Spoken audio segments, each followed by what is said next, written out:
Should Michael Carrick have played more games for England? Yeah. Definitely. And handling the ball in difficult situations, he was one of the best. It's Carrick! Oh, yes! Michael Carrick shot! Michael Carrick scores again! Michael was really the control of the centre midfield position for many years. Carrick! Michael Carrick! 2-1 Manchester United. His first goal for the club away from Old Trafford. Had a splendid time to get it with a splendid strike. On behalf of myself, I'd like to say a massive thank you to everyone. Your support over the years, both here and away, has been absolutely unbelievable.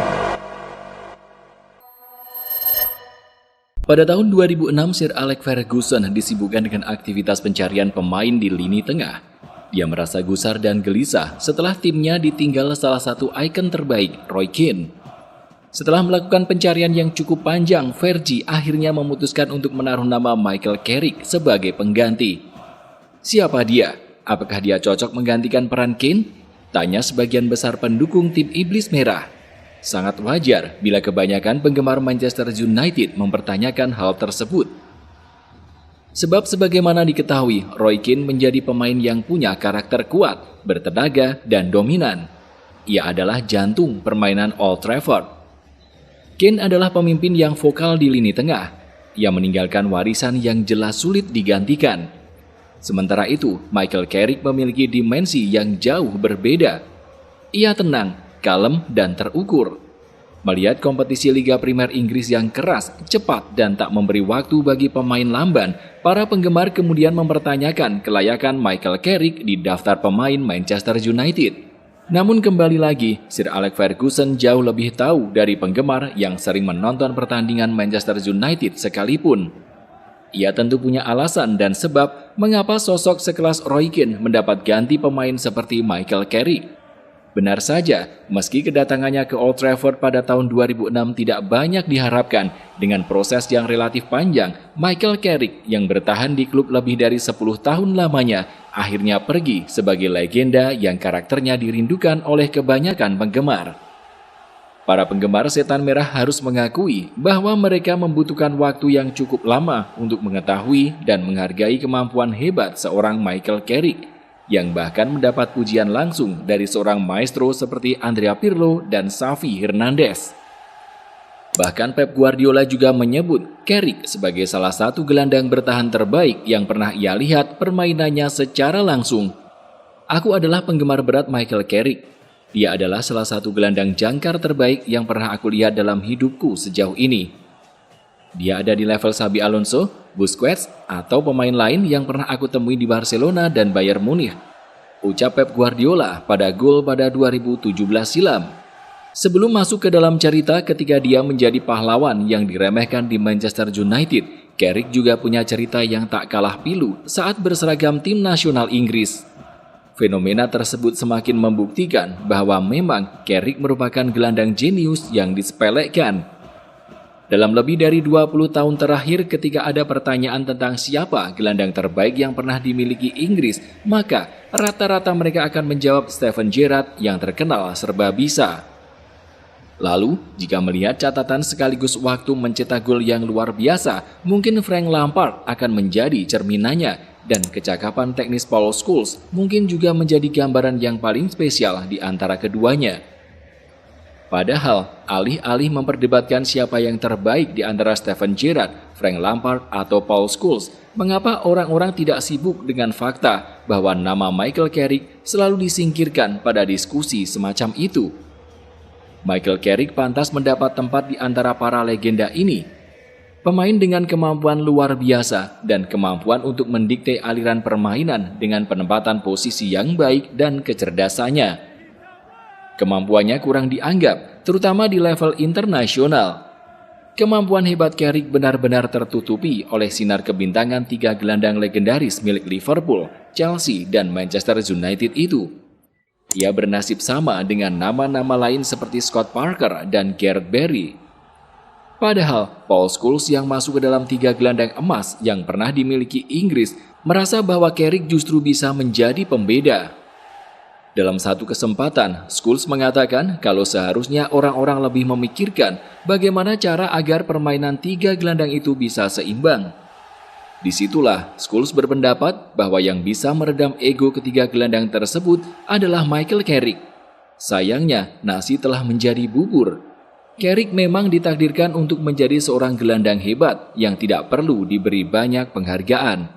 Tercatat, Carrick cuma memainkan sebanyak 34 pertandingan bersama timnas Inggris, di mana hal tersebut sempat membuat pemain sekelas Rio Ferdinand terheran. Carrick tidak terpilih di antara skuad 3 singa yang berlaga di ajang Euro 2012 dan Piala Dunia 2014. Dengan sederet fakta yang cukup menyedihkan bagi penggemarnya itu, Carrick sejatinya punya kemampuan yang amat luar biasa. Meski pergerakannya memang sederhana, dia memiliki catatan yang cukup untuk membuktikan peran krusialnya dalam setiap pertandingan. Tidak ada yang bisa membayangkan apa jadinya jika Carrick adalah pemain kelahiran Spanyol, Italia, atau Jerman. Penghitungan penampilannya di tim nasional mungkin akan jauh lebih tinggi di atas sebuah penghargaan atas kapabilitasnya menjadi playmaker di lini tengah. Terlebih, di mata Pep Guardiola, Carrick adalah satu-satunya pemain yang pantas masuk ke tim Barcelona miliknya yang saat itu sukses di Liga Champions dengan mengalahkan United di Wembley pada tahun 2011. Carrick mungkin akan menjadi pemain dengan karakter spesial dalam peran yang dibuat Guardiola sendiri. Dan ironisnya, hal ini menjadi satu-satunya pujian tinggi untuk Michael Carrick selama ini. Lahir pada tahun 1981 di Walsall, North Tyneside, Michael Carrick memulai perjalanan sepak bolanya pada usia 5 tahun. Carrick kecil sangat menyukai Newcastle United. Ia sering menonton pertandingan-pertandingan yang dimainkan The Toon Army karena memang tim tersebut memiliki basis yang tidak jauh dari tempat tinggalnya. Carrick sewaktu kaki-kakinya belum tumbuh dan masih terlihat mungil mulai berlatih sepak bola bersama Walsall Boys Club. Kemudian dia sempat mendapat tawaran bergabung dengan Akademi Newcastle United. Akan tetapi, Carrick menolak dan lebih memilih gabung dengan Akademi West Ham United yang terkenal menelurkan banyak pemain-pemain hebat. Carrick pergi ke West Ham untuk meningkatkan perkembangannya. Di awal masa berlatih sepak bolanya, Carrick sejatinya berposisi sebagai penyerang. Namun pada satu momen, ia mengalami cedera lutut yang membuat mobilitasnya berkurang. Setelah mendapat saran pelatih, Carrick akhirnya berpindah posisi menjadi gelandang. Sang pelatih beranggapan bahwa kemampuan Carrick yang masih konsisten adalah melepas umpan-umpan akurat. Beruntung, keputusan itu membuahkan hasil yang sangat membahagiakan. Permainan Carrick di lini tengah berkembang pesat dan ia segera mendapat perhatian. Salah satu momen terbaiknya adalah saat dia berhasil memenangkan Piala FA Junior pada musim 1998-99. Namun sayangnya, kontribusi besar Carrick dalam membawa tim muda West Ham juara kurang mendapat apresiasi. Media saat itu memilih menyoroti performa Joe Cole yang dianggap lebih spektakuler. Apes bagi Carrick, meski mendapat kesempatan tampil di tim utama setelah mempersembahkan gelar Piala FA Junior, ia juga tetap diremehkan, bahkan hingga mengalami kesulitan. Saat itu ada bintang muda lain yang tengah menanjak karirnya, yakni Frank Lampard. Menjadi semakin sulit karena Carrick dan Lampard bermain di sektor yang sama, yaitu posisi gelandang tengah. Carrick menjadi pilihan kedua, sampai akhirnya Lampard hengkang ke Chelsea pada tahun 2001. Pasca momen kepergian Lampard, Carrick berhasil membuktikan diri sebagai seorang gelandang jenius. Antara tahun 2001 hingga 2004, Carrick bermain di hampir setiap pertandingan liga yang dilakoni West Ham. Dan bahkan saat West Ham terdegradasi pada tahun 2003, Carrick sempat bertahan dan menunjukkan eksistensinya sebagai pemain jempolan.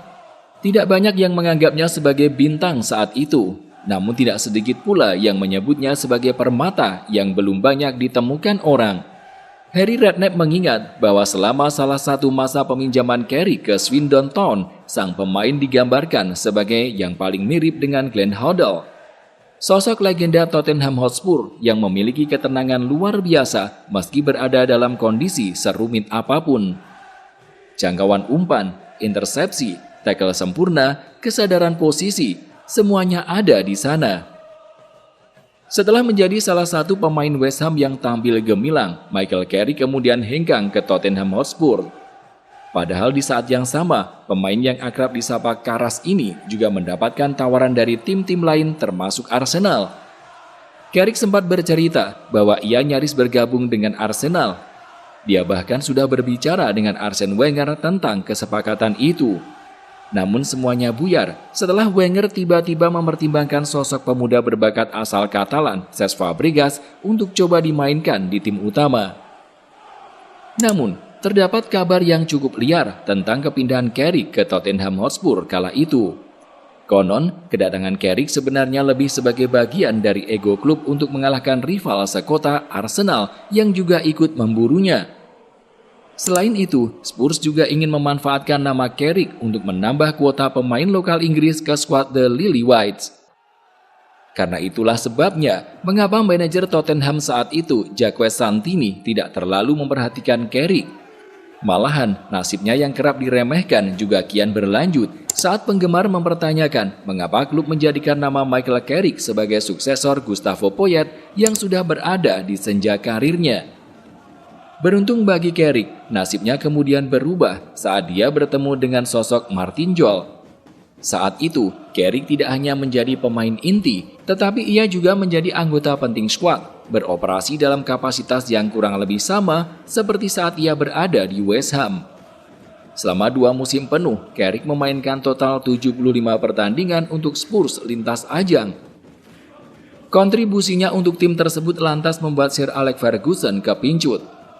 Pelatih Manchester United itu benar-benar ingin mendatangkan Michael Carrick sebagai suksesor Roy Keane, meski persis seperti yang sempat disinggung di awal, kebanyakan penggemar mempertanyakan keputusan Fergie. Terlebih saat itu Fergie berani menjadikan Carrick sebagai pemain termahal kelima di klub setelah Rio Ferdinand, Wayne Rooney, Juan Sebastian Veron, dan Ruud van Nistelrooy. Michael Carrick saat itu dibeli dengan harga sebesar 18,6 juta pounds yang menurut sebagian besar penggemar menjadi angka yang tergolong mahal. Dalam permainan modern, kamu tidak lagi membutuhkan tackler seperti dulu. Tidak ada gunanya, yang dibutuhkan adalah antisipasi dan membaca permainan.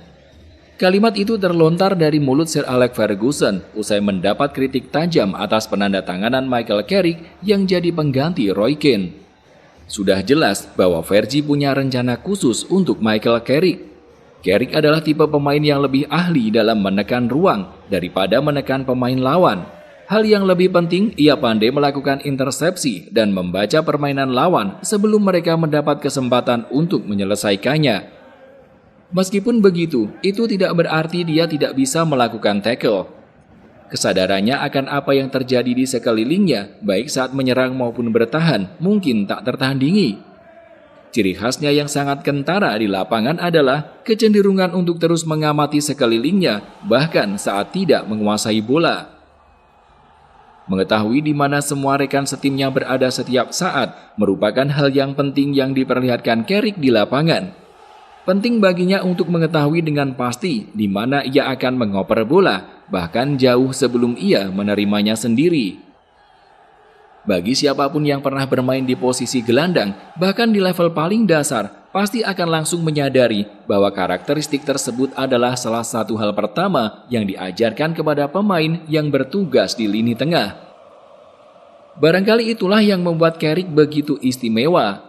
Akan tetapi, kembali lagi, bukan perkara mudah bagi seorang pemain untuk bisa menjadi bagian penting dari klub yang punya sejarah besar, apalagi sosok Michael Carrick sempat diremehkan sejak awal kedatangannya. Bergabung dengan MU menjadi tugas yang amat berat buat Carrick. Sebab sekali lagi, dia ditugaskan untuk menggantikan peran Roy Keane yang sudah sangat melegenda. Ditambah situasi MU yang sudah 3 tahun tidak menjuarai liga. Puasa gelar pertama di era Sir Alex Ferguson. Mereka juga kehilangan Ruud van Nistelrooy usai terlibat konflik dengan Cristiano Ronaldo. Belum lagi masalah CR7 dengan Wayne Rooney yang sempat menghebohkan ajang Piala Dunia 2006. Para penggemar kian khawatir dengan kegagalan Carrick setelah lini tengah MU cuma diisi oleh John O'Shea dan juga Alan Smith. Sebagaimana diketahui, selain kepergian Roy Keane, Paul Scholes ketika itu harus absen selama setengah musim akibat cedera. Beruntung, Sir Alex Ferguson seperti sudah paham dengan apa yang ia lakukan. Keputusannya dalam mendatangkan Michael Carrick lagi-lagi tidak perlu dipertanyakan. Setelah menjalankan tugasnya sebagai gelandang tim sekelas Manchester United, peran yang ditunjukkan Michael Carrick berhasil mematahkan segala cemoohan di belakang. Bermain sebagai gelandang bertahan, Carrick mampu mendikte permainan. Dia adalah pengumpan yang handal dan bisa mengalirkan bola ke dua sisi lapangan guna menjaga tradisi United yang bermain dengan dua sisi sayap. Meski memiliki kecenderungan tugas dalam bertahan, Michael Carrick tak pernah melakukan tackle keras. Ia sadar bahwa fisiknya tak sekuat Park Ji-sung. Maka cukup dengan gerakan sederhana yang sudah diperhitungkan secara matang, Carrick sudah berhasil menguasai pertandingan. Di salah satu era kesuksesan Manchester United, trofi Liga Champions Eropa sempat diraih pada tahun 2008. Itu menjadi gelar tertinggi Eropa terakhir yang dipersembahkan oleh tim Setan Merah. Ketika itu, sangat banyak yang menyanjung nama Cristiano Ronaldo, Carlos Tevez, sampai Wayne Rooney. Malah tak sedikit yang mengagungkan nama Rio Ferdinand dan Nemanja Vidic. Namun sayangnya, hanya sedikit yang memperhitungkan peran krusial Michael Carrick. Padahal pria kelahiran 28 Juli 1981 itu telah memainkan sebanyak 31 laga sebagai starter di musim 2007-2008. Lebih dari itu, Carrick juga berhasil melepas sebanyak 1.585 operan, mencatat rata-rata tackle sukses sebanyak 80%, serta mencetak 2 assist dan 2 gol. Permainannya selama bertahun-tahun pun terbilang sangat konsisten.